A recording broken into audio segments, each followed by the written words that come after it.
Hi, welcome to AP Daily Computer Science Principles, Topic 3.9, Developing Algorithms, Video 2. My name is Bradley Bearden, and I teach in Dadeville, Alabama, and I want to invite you to invite a friend to take computer science. So today we're going to focus on creating or developing algorithms using a flowchart or natural language.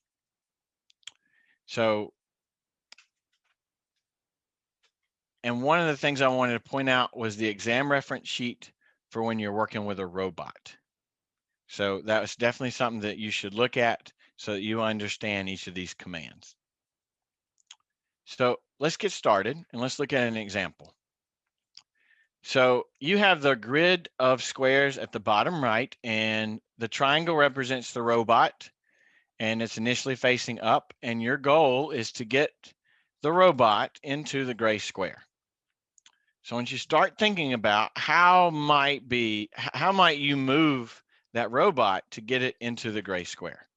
And remember, you cannot move it into, it can move only into a white or a gray square. So here's one possibility. And you notice that the robot moves forward, and then it will rotate right, move forward, rotate left, move forward, and keep that path going until it reaches the gray square. So if you were to do that, then you would keep this going, and you would have to list move forward, rotate right, move forward, rotate left, move forward. It would be a lot. Hopefully you would notice that certain parts repeat.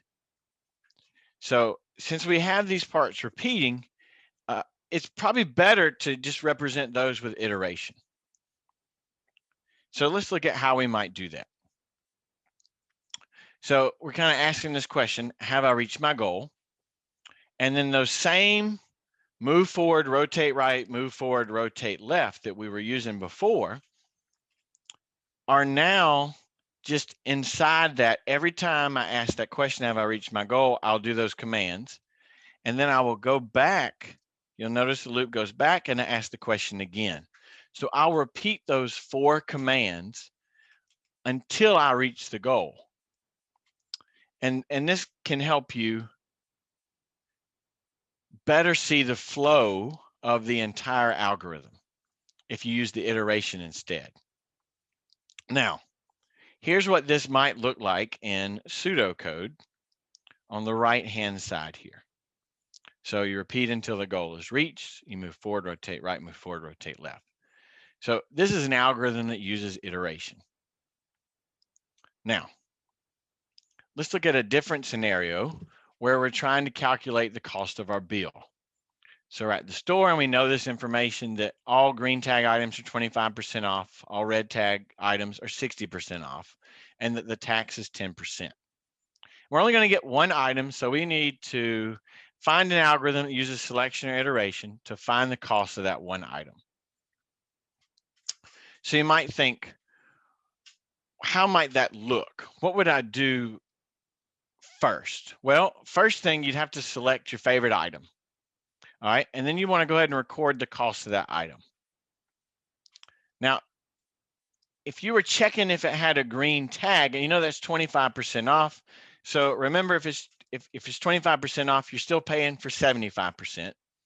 So you could just multiply the cost of the item by 0.75, and that would now be the new cost of your item. But that's if it had a green tag. And similarly, if it had a red tag, if it's 60% off, you're still paying for 40%. So you'd multiply the item by 0.40, and that would be the new cost of the item. Now, you want to add the taxes in. So remember, you're paying for 100% plus the 10% taxes. That's 110% or 1.10. So you multiply by 1.10, and that would calculate the cost of your item.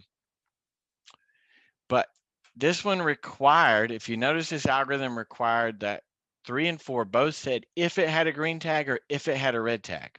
So it requires selection. So this is what that might look like in pseudocode, where green tag and red tag are Boolean variables, that you're only going to multiply or change this cost if that green tag is true or if that red tag is true.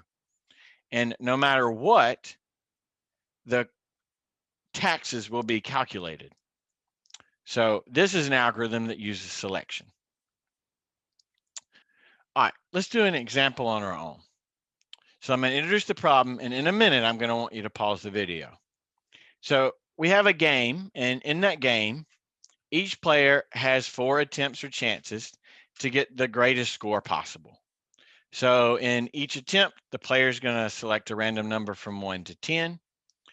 And after their 4 chances, their score is the greatest random number from 1 to 10 that they were able to get in those 4 chances. So I want you to pause the video and find an algorithm that will represent one player's complete turn. Let's see how we did. So one of the things that I started out with in creating my algorithm was thinking about the variables. So the number of attempts and the score were both values that change throughout the turn. So I let them be my 2 variables. Now, so the very first question I asked is, does the number of attempts equal 4? Because if the number of attempts equals 4, then their turn is over. All right, if the attempts does not equal 4, what happened or what needs to happen? Well, remember, we need to generate a random number from 1 to 10. And I chose to assign that number as their temporary score. And the reason was, could ask the question, is that temporary score greater than their current score? Because if it is, we want to update their score. So for example, if your score was 5 before, and then you generated the random number 8, you would want to assign 8 to be the new score. All right, but either way, whether it was higher or not, we will need to then move on to the next part, which is increasing the number of attempts, because every time you generate a random number, your number of attempts goes up. And so we'd ask the question, and you may have to go through this loop, or you must go through this loop 4 times. And then once you've gone through the loop 4 times, your turn is over. Now, what might this look like in pseudocode?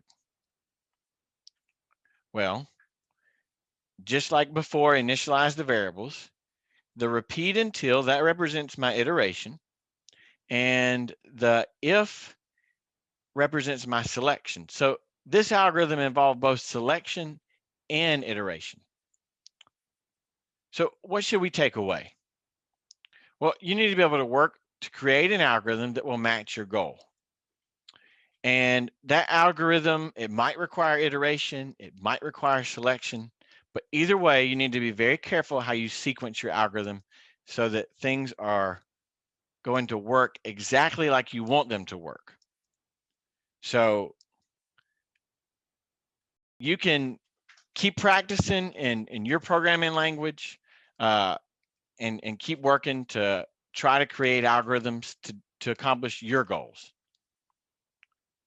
And also, you need to remember the exam reference sheet for robots, and you need to be able to work with these commands on the robots.